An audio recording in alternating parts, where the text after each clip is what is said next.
Saudara Komisi Independen Pemilihan KIP Aceh Utara mulai merekrut 135 badan ad hoc calon anggota Panitia Pemilihan Kecamatan PPK untuk pemilihan kepala daerah pada November 2024 mendatang.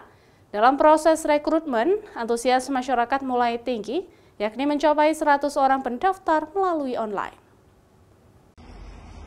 Proses rekrutmen badan ad hoc calon anggota Panitia Pengawas Kecamatan PPK untuk Pilkada November 2024 yang dilakukan Komisi Independen Pemilihan Aceh Utara dimulai sejak tanggal 23 hingga 29 April 2024 mendatang. Pendaftaran dilakukan melalui Sistem Informasi KPU dan Badan Ad Hoc atau SIAKBA. Selain itu, calon pendaftar juga harus mengantar berbagai kelengkapan berkas ke KIP.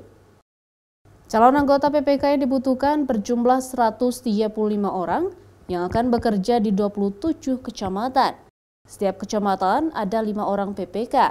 Mereka yang terpilih nantinya akan bertugas untuk melaksanakan penyelenggaraan Pilkada November 2024 mendatang di tingkat kecamatan. Dari data yang diperoleh KIP, hingga kini melalui aplikasi SIAKBA, antusias masyarakat yang mendaftarkan diri sebagai PPK sangat tinggi, yakni mencapai 100 orang pendaftar.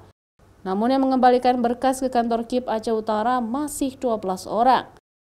Setelah pendaftaran, proses rekrutmen juga akan dilanjutkan dengan seleksi administrasi, ujian tulis, hingga wawancara. Hari ini sudah hari ketiga terkait dengan pendaftaran PPK. Pendaftaran ini dibuka dari tanggal 23 sampai dengan tanggal 29. Itu dilakukan pendaftaran melalui SIAKBA dan HAT-nya juga diserahkan kepada sekretariat. Ya, jumlah PPK kita kan per kecamatan itu ada 5 PPK, jadi dikalikan dengan 27 kecamatan ada 135 PPK yang diterima nantinya. Untuk hari ini tanggal 23 sampai dengan tanggal 29 itu proses pendaftaran, nanti juga kita akan melakukan proses seleksi administrasi. Nantinya KIP Aceh Utara juga akan merekrut badan ad hoc panitia pemungutan suara PPS di tingkat desa pada tanggal 2 hingga 8 Mei 2024 mendatang.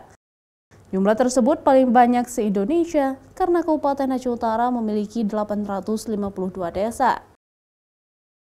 Zikri Maulana, Kompas TV, Aceh Utara.